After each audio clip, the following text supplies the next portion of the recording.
Broadcasting to you live from Dar es Salaam, Tanzania. This is TBC News. Our top stories tonight. Tanzania committed to the African Court.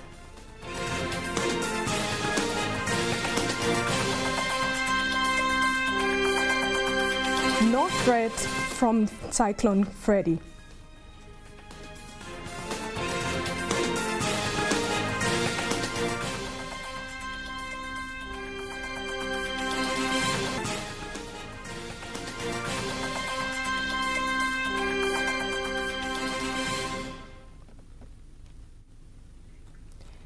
Good evening, I am Margaret Getty. You can also follow us live on our YouTube channel, TBConline, and also get the latest news through our Instagram, Facebook, and Twitter pages at TBConline.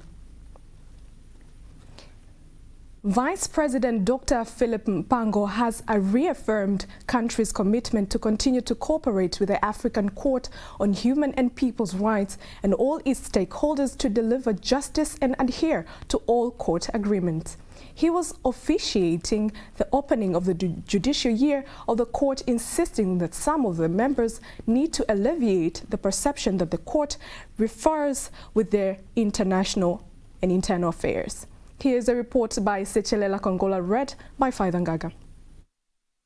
Various top leaders of courts in Africa, as well as stakeholders from legal entities, are witnessing the launch of the judicial year of the African Court on Human and People's Rights.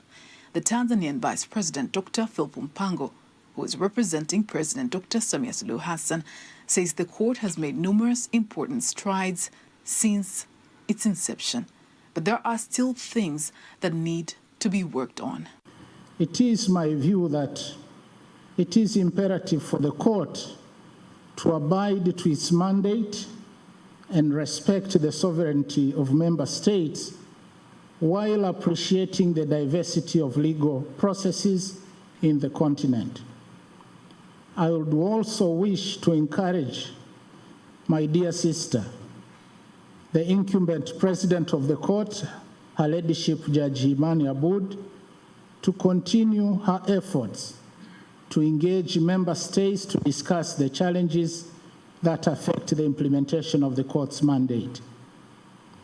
I firmly believe that it is through dialogue between the court and member states that the intended objectives of the court can be realized.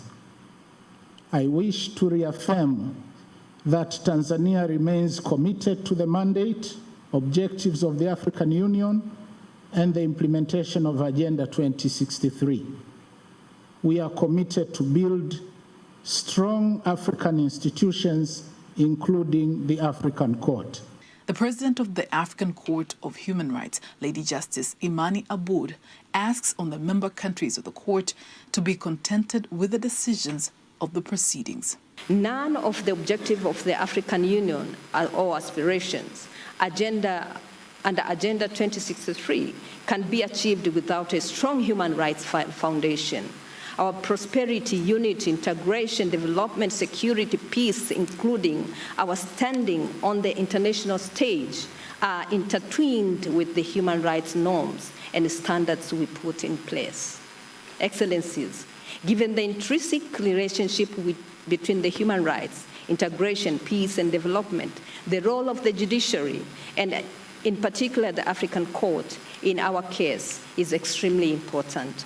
History teaches us that an independent judiciary is indispensable for the socio-economic and political development of any community.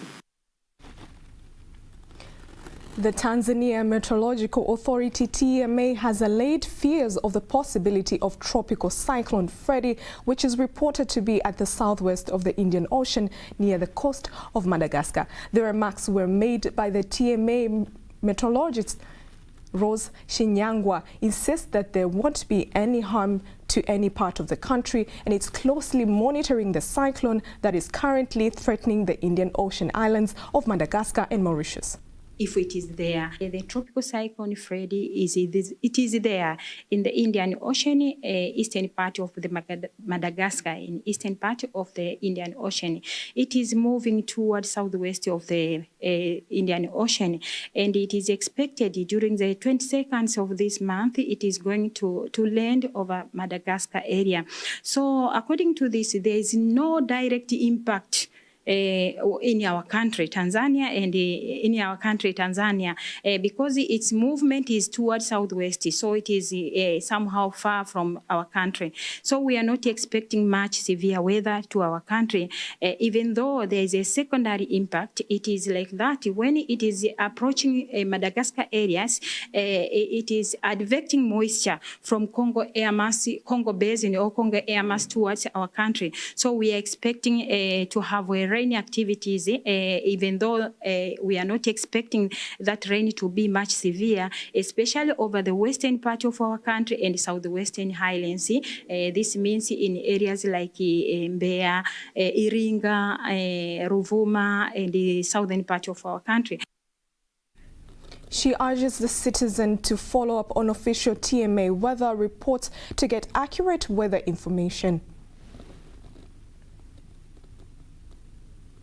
But what we are doing now, Tanzania Meteorological Agency, Tanzania Meteorological Authority, we are still monitoring the track, the trajectory, and the intensity of this tropical cyclone Freddy. So if there is or there will be an impact or any severe bad weather, we are going to tell the people or to publish it in the public. So we are advising all the users and the medias and the social medias and so on to have make a follow-up of weather forecasting from Tanzania Meteorological Authority concerning the daily weather forecasting and the others, so that they can get information about these tropical cyclones, and if there is a bad weather or severe weather, they will get it if it is there. For the past few days across various social media, there have been reports circulating that Cyclone Freddy will hit the country. The African Union Peace and Security Council says political will from all parties is the key to effective implementation of peace, security and cooperation framework in DRC. This was said ahead of the 36th ordinary session of the AU Assembly of Heads of State and Government in Addis Ababa, Ethiopia. Blanche Gorgeous report. The Peace, Security and Cooperation Framework for the DRC was signed 10 years ago to usher in peace and stability as well as development in the DRC and the Great Lakes region.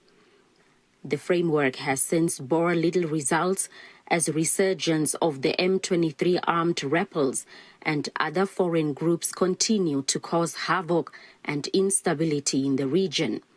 The chair of the AU Peace and Security Council and South African President Cyril Ramaphosa says the council must take actionable decisions to address the challenges emanating from lack of implementation of the framework.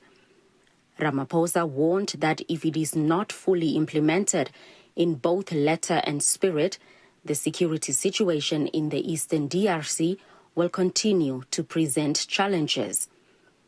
The AU Peace and Security Council also called on governments of DRC and Rwanda to focus on exercising total restraint and de-escalation and embark on genuine dialogue. DRC and Rwanda have been accusing each other of arming rebels and carrying out the violent attacks as ties continue to sour between the neighbors. Chief Executive Officer and Managing Director of Air Tanzania Company ATC, Ladislaus Mantindi, has confirmed that from the 2nd of March this year, the company will double its weekly flights to Guangzhou, China. He further clarifies that the decision is a result of an increase in the number of passengers following the relaxation of the travel measures announced earlier in this year by the Chinese authority. Father Gaga has more details. Mr. Matindi was addressing journalists on the general operation status of the company. We are increasing our frequencies to Guangzhou, China, from 1 frequency a week to 2 frequencies a week. And apart from that, or rather on top of that, we have also taken into account that China now is open. A number of obstacles which were there before and caused a number of operators to abandon or to stop flying to China and, skyrocketed the fares is now resolved. In the Air Tanzania, on top of increasing the frequency, we are now offering a very good and competitive fares to China. It's 1,000 and something, which we think is very fair. And we are requesting our STME customers to now come back, buy your tickets. We are not only transporting passengers, we do also cargo. Please, anytime, if you feel like going to China, we have 2 days, one on Monday morning and the other one on Thursday. So take this opportunity to visit it, to do your business, to resume your business in China. We talked also in India. We have already increased the frequencies from 3 frequencies to 4 frequencies, undertaken on Monday, Wednesday, Friday, and Sunday. Mr. Matindi also says one of the 4 airplanes bought by the government will arrive by the end of March.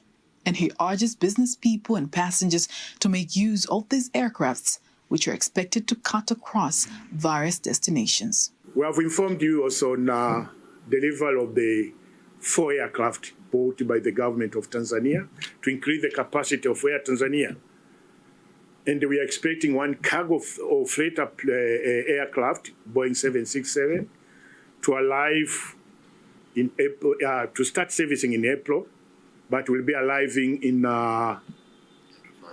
March, end of March. So this is an opportunity, a very new opportunity to Tanzania, especially exporters, to make use of the availability of the Air Tanzania freighter to various destinations in the world. Furthermore, Matindi here elaborates on the general status of the ATCL airplanes. We have 11 brand new aircraft. Out of these 11, 5 turboprop aircraft are all operational. 2 long-range wide-body aircraft are all operational. 1 mid-range, middle-range, single-aisle aircraft is operational. And I say those which are not flying because of the technical issues are only 2. The other one, as I said, has some legal issues, and this one I cannot speak for it. There's a competent authority which can talk about it. So ideally, we have only 2 aircraft which are not flying because of the technical issues. Matindi also says that over the past few years, ATCL has had success in various arenas, including stimulation of the Tanzanian market in areas that previously seemed impossible to be reached by aviation. Faida Ngaga, TBC News. The Tanzania Commission for Science and Technology, COSTECH, and the ICT Commission have signed a Memorandum of Understanding with CRDB through Imbeju program in order to enable startups to acquire the knowledge, capacity and capital to run their operations as company. The MOU aims at transforming innovative ideas into lucrative business for countries' sustainable development. Faida Ngaga reports. Innovation is the heart of a modern society. Tanzania has made strides in the innovation sphere in the past few years. Hubs and startups have been started, and with them, changes have been witnessed in the education, health, economy, among other sectors. In an exclusive interview with TBC News, the Director General of COSTECH, Dr. Amos Nungu, says the government has executed various plans and programs that support innovative projects and programs to youth. But in the past, some of them have failed due to the lack of adequate knowledge to run startups. The Imbeju program, however, is said to come to solve these problems. Imbeju program, it is merit-based. Because it is a business, how much do you worth? So if it is 2 million, you will get it, as long as you meet the criteria. So that is a breakthrough, that finance will not be a barrier. But the goodness in the idea and how marketable it is, can it make it the market? That will be the key for proposition. On his side, the managing director of CRDB, Abdulmajid Sekela, says CRDB has provided 5 billion Tanzanian shillings to support lucrative business ideas in support of economic opportunities. So today, we actually signing a memorandum of understanding between CRDB Bank, ICT Commissions, and the COSTEX, working together to support the segment I've just highlighted. What will be the support? Support involves training, identifications, providing capital, which we call seed capital, and the bank has set aside about 5 billion shillings annually to support different initiatives from different ideas generated by our young generations. And one of the values which we impress us CRDB is optimizing talent. One of the beneficiaries of Imbeju program, Kosiluka Justice, here elaborates on how important the Imbeju program is to their startup. Today is one of the good day, and it has come with the big news of Imbeju. One of the challenges of startups in Tanzania has been accessing of capital, as the head of ICTC said. We have very good people, very good innovators, very good teams, very good products, but we fall short on the financing part due to various structures and regulations that are available at the moment. But CRDB has taken a bold move and initiative of coming to back up these very high volatile startups that are seen from that perspective. We believe Imbeju is now going to change the dynamics, making Tanzania be in the map of ecosystem in Africa.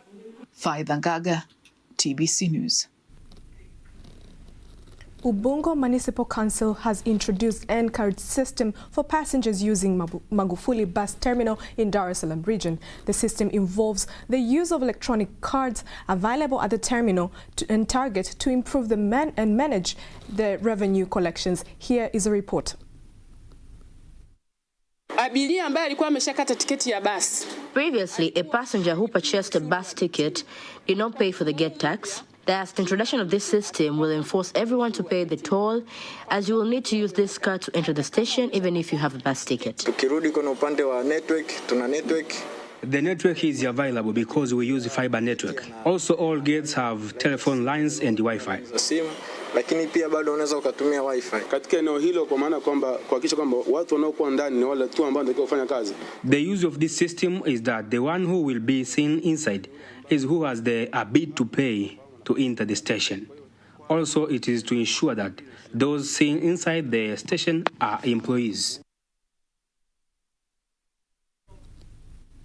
The Tanzania Broadcasting Corporation, TBC, has donated various items including food, cooking oil, sugar to the children of the Yatima Trust Group orphanage located in Chamazi, Dar es Salaam region. Handing over the items, TBC Acting Director of Communication, Catherine Nchimbi, has called on the community to support and nurture children to make them grow up in a meaningful manner. We make sure that these children get good food and sleep in a safe environment to avoid diseases like malaria. The Tanzanian Broadcasting Organization, led by Dr. Ayub Rioba, have decided to bring these foods along with other equipment to support the needs of these children.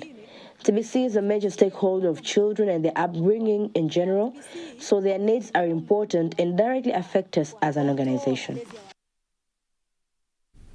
The co-founder of the center, Winfrida Lubanzi, has thanked TBC for the support and calls on other potential donors to continue to support the center. On his part, psychologist Emmanuel Shilinde asked for support on the psychological issues. Education is their liberation. You can focus on their needs as students for things like notebooks, school uniforms, shoes, school bags, and additional needs, especially for those who have reached it to universities, so that they can study in a good environment, since most of them are ladies. ujenzi wa uzio ambao kwa There is a fence construction that is not completed by 60%. It became a challenge for children's safety. We are asking for stakeholders to help us completing this fence. Presenting a statement, the center coordinator Mrisho Sultan says that the center has successfully produced 238 children who are in various professional fields. About 238 children that we raise in our center find various jobs in defense and security forces. 3 are accountants, 4 are doctors, 2 are magistrates, and 8 are extension officers, and 103 children are employed in private organizations, and some are self-employed. The orphanage was established in 1996 and currently has a total of 137 children. The Arusha International Conference Center, AICC, Managing Director Ephraim Mafuru says the center plans to multiply its investments in conference and convention tourism. Mr. Mafuru was chairing the staff meeting, whereby he insists that the 45 years the center has been generating revenue for the national community and to the center being flexible to the market demands. Kikubwa ambacho tutakifanya, tumekaa na wenzangu tunaanza kujadili. We have sat with my colleagues and discussed on finding out why investors go to neighboring countries like Rwanda, Kenya, and South Africa, and not Tanzania. After understanding these, we will invest in line with market needs. The goal is for Tanzania to return to its glory days of bringing the world to Tanzania. When we talk about AICC, it is not only about meetings. It involves the multiplied effects of various sectors of the economy: hotels, tourism sector, restaurants, and means of transport like boda. All who provide services at these meetings will continue to benefit from the investments made here. Regarding tourism, Mafuru has promised to develop conference tourism. As a nation, we have strengthened ourselves through our center that will continue to invest by recognizing the needs of the market so that Tanzania returns to the map that attracts conference tourism in the country, and will continue to contribute to the national income through various sectors. That item concludes local news tonight. International news up next.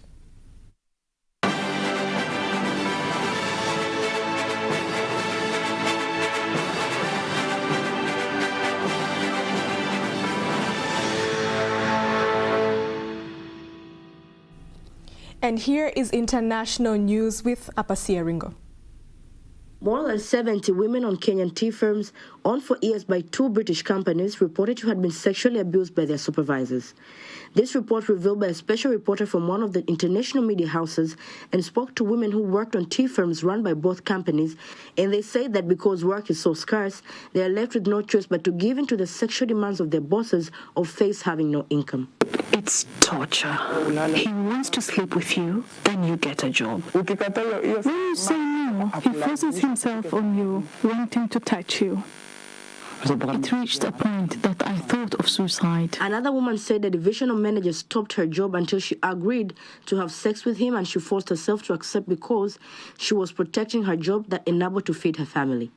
3 tea farms managers have been suspended and handed to the Kenyan police for further investigations. Burkina Faso has announced that operations by the French army within the country is officially over after bilateral relations soured in recent months.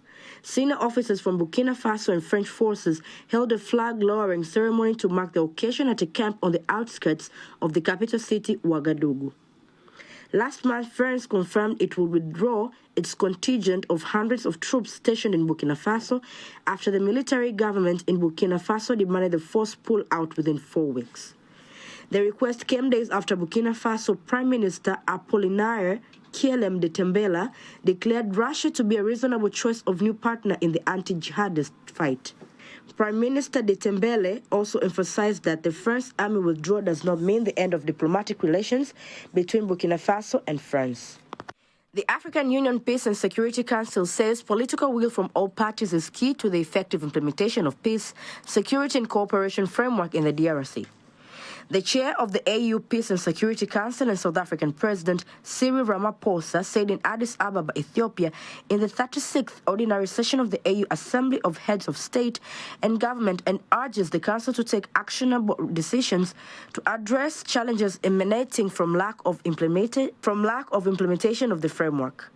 Ramaphosa warned that if it is not fully implemented in both letter and spirit, the security situation in the eastern DRC will continue to present challenges. The AU Peace and Security Council also called on governments of DRC and Rwanda to focus on exercising total restraint and de-escalation and embark on genuine dialogue. The Peace, Security and Cooperation Framework for the DRC was signed 10 years ago to usher in peace, security, stability and development in the DRC and the Great Lakes region. That was international news. Sports news up next.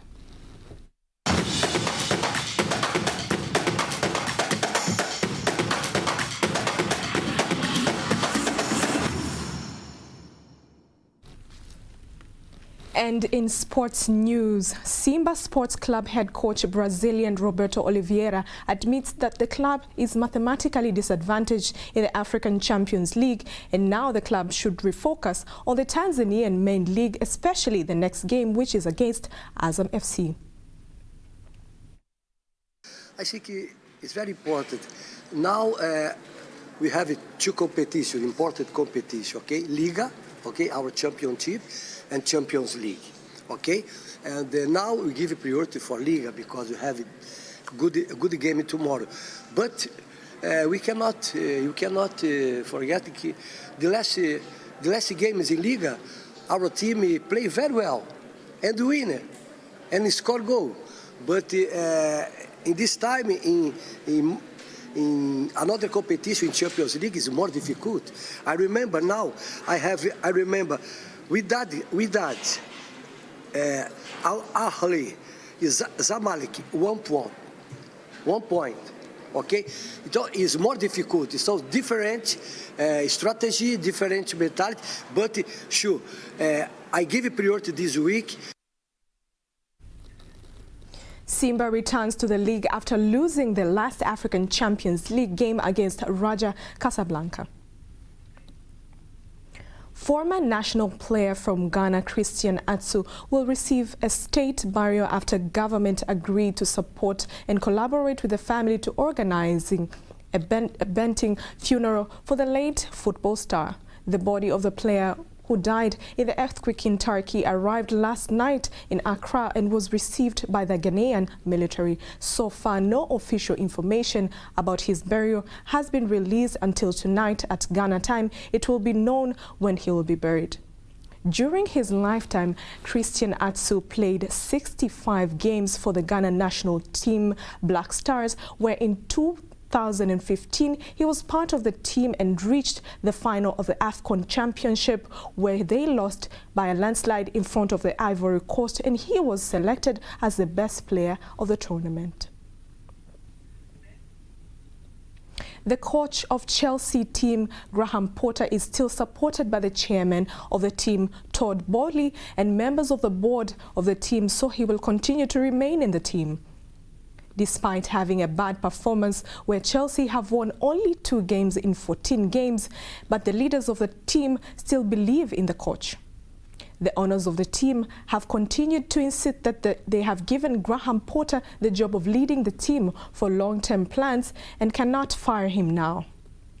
After losing Saturday's game against Southampton, many thought that the coach will be fired, but it has been different and he will continue to stay in Chelsea.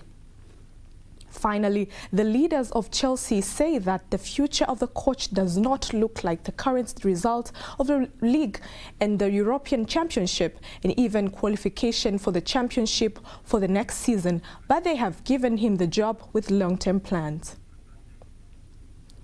And that marks the end of the news bulletin for tonight. Thank you very much for watching. My name is Margaret Getty.